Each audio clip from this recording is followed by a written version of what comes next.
Acute pancreatitis. अच्छा, acute pancreatitis के causes क्या होते हैं? गेट स्मैश्ड, ये एक निमोनिक है, गेट स्मैश्ड।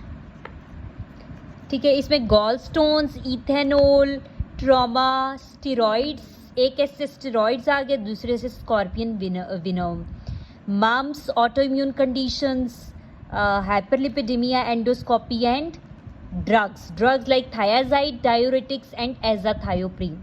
ये सारी चीज़ें, अब जैसे कि गॉल स्टोन है या इथेनॉल आया या स्टेरॉइड्स आए, फॉर एग्जांपल गॉल स्टोन है उसमें, या इथेनॉल, या उसमें कोई फॉर एग्जांपल इथेनॉल या स्टेरॉइड या कोई और ड्रग लिया, वो आकर पैथोजेनेसिस क्या करेंगे, वो आकर हमारे पास एक्टिवेट करेंगे ट्रिप्सिनोजिन।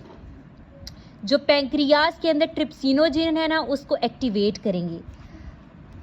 ये कुछ भी इथेनॉल वगैरह या गॉल स्टोन की कुछ एबनॉर्मेलिटी की वजह से कुछ ज़्यादा ट्रिप्सिनोजिन एक्टिवेट हो गया, स्टेरॉइड्स की वजह से, स्टेरॉइड्स ने या इथेनॉल वगैरह इनमें से किसी भी कॉज ने आकर ट्रिप्सिनोजिन को एक्टिवेट किया, इसने आगे से सारे के सारे पैंक्रियाटिक एंजाइम्स को एक्टिवेट किया और उन एंजाइम्स ने पैंक्रियाज की अपनी ही डाइजेशन करा दी, तो ऑटो डाइजेशन होगी पैंक्रियाज की, तो एक्यूट पैंक्रियाटाइटिस हो गया। ठीक है, तो ये इनअप्रोप्रिएट एक्टिवेशन ऑफ ट्रिप्सिनोजिन जो है, inappropriate activation of pancreatic enzymes कराएगा और उसकी पैंक्रियाज की ऑटो डाइजेशन हो जाएगी। अब किस तरह से बंदा आएगा उसकी, जिसमें ये काम हो रहा होगा, वो बंदा आएगा, एब्डोमिनल पेन तो होगी उसे, ठीक है, कांस्टेंट होगी, ठीक है, सवेयर किस्म की होगी और कांस्टेंट एब्डोमिनल पेन होगी जो बैक पर रेडिएट कर रही होगी। लेकिन जब वो आगे को मूव करेगा, सिटिंग बैठकर आगे को मूव करेगा, तो वो रिलीव होगी। कांस्टेंट पेन है, बैक पर रेडिएट करती है, जब वो सिट होकर आगे को मूव करते हैं, लीन फॉरवर्ड, तो वो पेन थोड़ी सी रिलीव हो जाएगी। ठीक है, अलोंग विद इट इसके साथ उसको नोजिया और वॉमिटिंग भी होगी। ठीक है, ये अगर फीचर्स आए तो एक्यूट पैंक्रियाटाइटिस के बहुत चांसेस हैं। ठीक है, अब फिर आप जब उसको चेक करेंगे, उसकी नेल्स वगैरह को देखेंगे, वो येलो येलो आपको नजर आएगा, उसका जॉन्डिस होगा, हो सकता है उसे फीवर भी हो और टेकिकार्डिया भी हो। ठीक है, फिर आप उसकी जब एब्डोमिनल एग्जामिनेशन करेंगे तो अम्बलाइकस के करीब करीब आपको डिस्कलरेशन नजर आएगी और फ्लैंक्स के करीब करीब भी डिस्कलरेशन। तो अम्बलाइकस के करीब जो डिस्कलरेशन होती है उसको हम कहते हैं कूलन साइन, और जो ये फ्लैंक के करीब डिस्कलरेशन होती है उसको हम कहते हैं ग्रे टर्नर साइन, उसको हम कहते हैं ग्रे टर्नर्स साइन। ठीक है, अब हम सॉरी कॉम्प्लिकेशंस मैंने अभी बताई नहीं। ठीक है, ये तो वही होगी सिम्टम्स और साइंस। अब कॉम्प्लिकेशंस क्या क्या डेवलप हो सकती हैं इसकी, ऑर्गन ही पूरा ख़राब हो जाए, ऑर्गन फेलियर हो सकता है, ऑर्गन फेलियर। इसके अलावा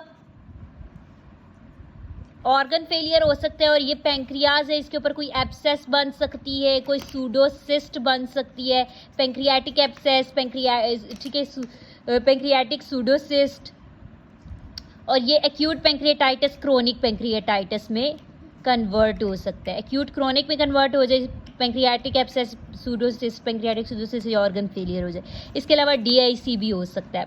अच्छा, अब इन्वेस्टिगेशंस हम क्या कराएंगे, अगर हम एक्यूट पैंक्रियाटाइटिस सस्पेक्ट कर रही हैं तो हम अमाइलेज के लेवल्स कराएंगे, लाइपेज के लेवल्स कराएंगे, दोनों एलिवेटेड मिलेंगे। अमाइलेज और लाइपेज के लेवल्स, दो एंजाइम्स के लेवल्स दोनों एलिवेटेड मिलेंगे।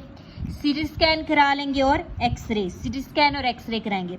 एक्सरे जब हम कराएंगे तो हमारे पास जो जेजुनम है ना, ये अगर जेजुनम है, ठीक है, जहाँ पर इसने पैंक्रियाज को ज्वाइन किया हुआ है, ठीक है, जहाँ पर पैंक्रियाज जेजुनम को ज्वाइन किया हुआ है, उस जगह पर मतलब स्टार्टिंग के ड्यूडेनम, ये अगर ड्यूडेनम है तो ये यहाँ से ड्यूडेनम ख़त्म हुआ तो जेजुनम स्टार्ट हुई, यहाँ पर करीब में ही जेजुनम जहाँ से स्टार्ट होती है वहीं पैंक्रियाज पड़ा होता है। तो ये जेजुनम प्रॉक्सिमली यहाँ पर जो है वो डायलेटेड नज़र आएगा ऐसे, क्योंकि ये इसकी इन्फ्लेमेशन हुई, तो इसके साथ में जेजुनम को भी डायलेट कर दिया, उसकी भी इन्फ्लेमेशन करा के, तो यहाँ पर डायलेटेड जेजुनम नज़र आएगा। इसको हम कहते हैं sentinel loop sign, sentinel loop sign. और जो अगर ट्रांसवर्स कॉलन डायलेटेड नज़र आया तो इसको हम कहते हैं कॉलन कट ऑफ साइन। ठीक है, सेंटिनल लूप साइन और ये हो गया कॉलन कट ऑफ साइन।